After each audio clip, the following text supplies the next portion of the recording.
In today's video, I'm going to teach you how to get an API key on Shopify. If you're connecting a third-party service, building a custom integration, or testing with Shopify's APIs, you'll often be asked for an API key. Think of it as a public identifier for your custom app that lets Shopify know which application is making requests. I'll guide you through the exact clicks so you can grab your key quickly and safely.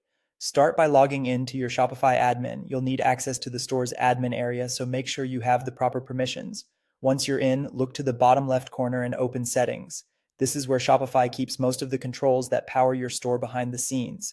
Inside Settings, select Apps and Sales Channels. This section manages all the apps connected to your store, including the ones you create yourself. From here, choose Develop Apps. This area is dedicated to building custom apps tailored to your store's needs. If you don't see it right away, it's usually listed along the top or in the main panel of the page.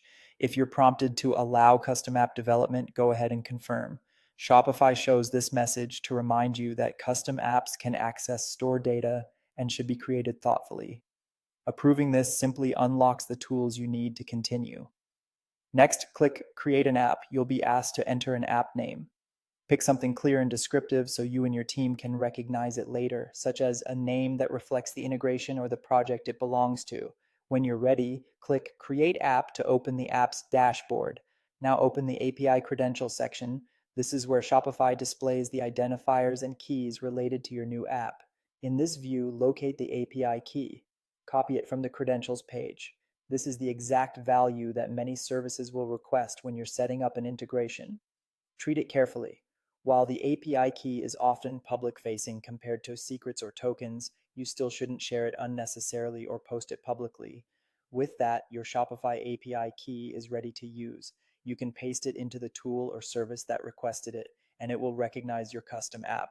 If a platform later asks for additional credentials like an API secret or access token, you'll typically find those in the same credentials area. But for now, the key you copied is the piece you came here to get. And that's it. If you found this tutorial helpful, don't forget to like this video and subscribe to my channel for more Shopify tips and tutorials.